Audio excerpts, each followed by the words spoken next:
Hello बच्चों, very good evening, अस्सलाम वालेकुम, नमस्कार टू ऑल ऑफ यू।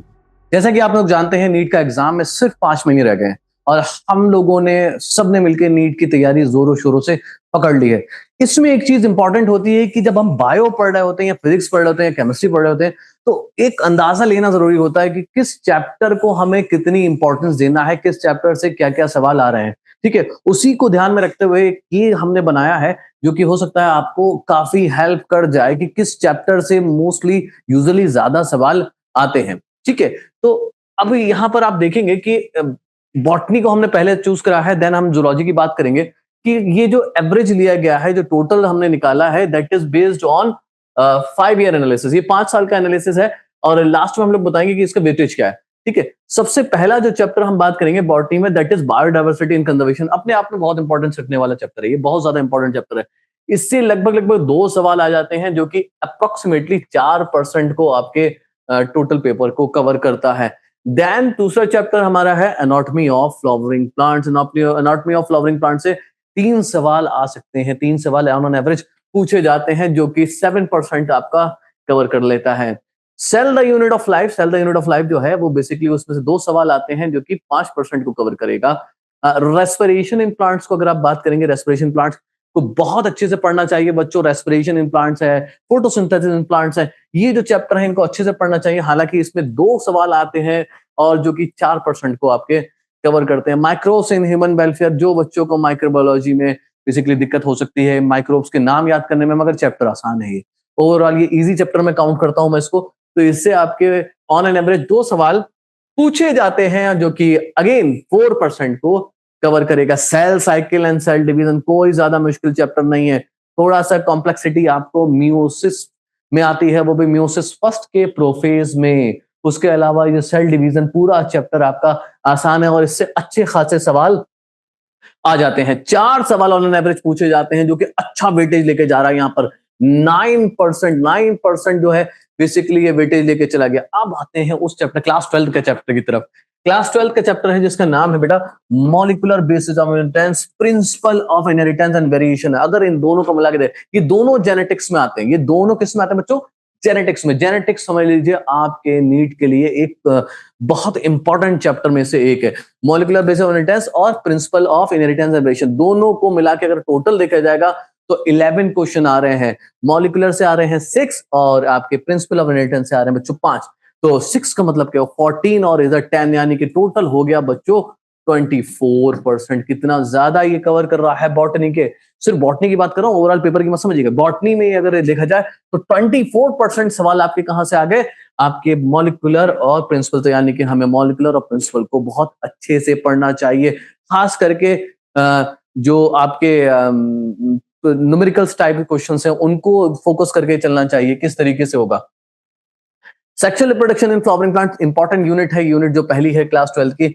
इसमें आपके 3 सवाल आते हैं, जो कि कवर करते हैं 6% सिलेबस को। 6% सिलेबस आपका ये कवर कर जाते हैं। अगेन हम बात करेंगे अब इकोसिस्टम की। इकोसिस्टम में से लगभग लगभग 2 सवाल आपके आ जाते हैं, 2 से 3 सवाल रहते हैं। ऑन एन एवरेज निकाला गया बच्चों, तो 2 सवाल यहाँ पर रहते हैं, ये भी आपका 4% को कवर कर लेता है। तो ये देखिए आप, इधर तो हमने कर दिया। अभी बॉटनी के और भी चैप्टर्स बाकी हैं, जैसे कि मॉर्फोलॉजी ऑफ फ्लावरिंग प्लांट्स। हालांकि इस साल कुछ फैमिलीज वगैरह ऐड हुई हैं और कुछ डिलीशन हुए हैं, उसका मैं वीडियो अलग से बनाऊंगा कि कौन कौन से चीजें टॉपिक जो डिलीट कर दी गई हैं वो आपको पढ़ना चाहिए या नहीं।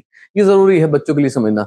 मॉर्फोलॉजी ऑफ फ्लावरिंग प्लांट्स की बात करें तो मॉर्फोलॉजी ऑफ फ्लावरिंग प्लांट से आपको 3 सवाल मिल जाएंगे। ठीक है, और जो कि कवर करेगा आपका 6%। प्लांट ग्रोथ एंड डेवलपमेंट, इससे आपका 3। On an average living world से आपका 1 या 0, 1 0 1 0 स्विच ऑन और ऑफ का रहता है, तो छोड़ नहीं सकते। और इसमें भी उन्होंने काफी सिलेबस को बेटा डिलीट कर दिया है। ठीक है, बहुत छोटा सा चैप्टर कर दिया है, तो एक सवाल भी हमारे लिए इंपॉर्टेंट है। एक भी सवाल आता है, हालांकि यहाँ 0 लिखा है, तो वो भी आपके लिए जरूरी होगा। मैं इसको 1 कर दे रहा हूं कि एक सवाल मुझे उम्मीद है कि इस साल आ सकता है। ठीक है, plant kingdom very important chapter. 3 सवाल ऑन एन एवरेज पूछे जाते हैं प्लांट किंगडम से और ये बनाता है करीब करीब 7%। बायोलॉजिकल क्लासिफिकेशन, मोनेरा, प्रोटिस्टा, ये सब आपके हैं, सीधे डायरेक्ट इनसे सवाल आ जाते हैं। कोई इतना घुमा के सवाल पूछते नहीं है इस चैप्टर से, मगर एक एक सवाल हमारे लिए जरूरी होता है, तो चैप्टर को एनसीईआरटी से पढ़ना जरूरी है। बायोलॉजिकल क्लासिफिकेशन में एक सवाल तो पूछा ही जाएगा और ये भी आपका 3% को कवर कर लेगा। ऑर्गेनिज्म एंड पॉपुलेशन, शुरुआती ऑर्गेनिज्म और पॉपुलेशन चैप्टर आसान होता है, जैसे जैसे आगे बढ़ जाते हैं, जब रिलेशनशिप समझते हैं, इंटरेक्शन समझते हैं, वहां बच्चों को कंफ्यूजन क्रिएट हो जाता है। इस चैप्टर से आपके कम से कम 2 सवाल आते हैं और ये कवर करता है आपका 4% of the botany. Photosynthesis in the higher plants, इस चैप्टर को बहुत अच्छे से समझना चाहिए। प्लांट फिजियोलॉजी जो है बॉटनी में, ह्यूमन फिजियोलॉजी है जूलॉजी में, ये आपको स्कोरिंग करता है। ये ह्यूमन फिजियोलॉजी तो बच्चों का इंटरेस्ट होता है, ह्यूमन फिजियोलॉजी में पढ़ता है बच्चा, मगर प्लांट फिजियोलॉजी अगर समझ में आ जाए, फोटोसिंथेसिस है, रेस्पिरेशन है, प्लांट ग्रोथ है, तो ये भी अच्छा स्कोर करके देके जाते हैं। अच्छा खासा सवाल यहाँ से पूछा जाता है बच्चों।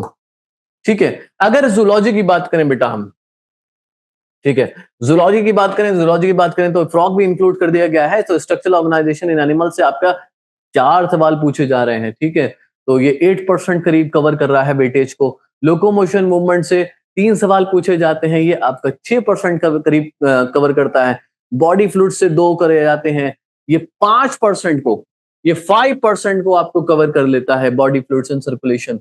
ओके, और 3 क्वेश्चन इवोल्यूशन से, ये मैंने पहले ही बताया था कि जेनेटिक्स इवोल्यूशन आपका इंपॉर्टेंट है। ऑन एन एवरेज 6, 5, 11 और 3 14 सवाल आपके इस यूनिट से आ रहे हैं, तो समझ लीजिए कितना इंपॉर्टेंट है अगर ओवरऑल देखा जाए।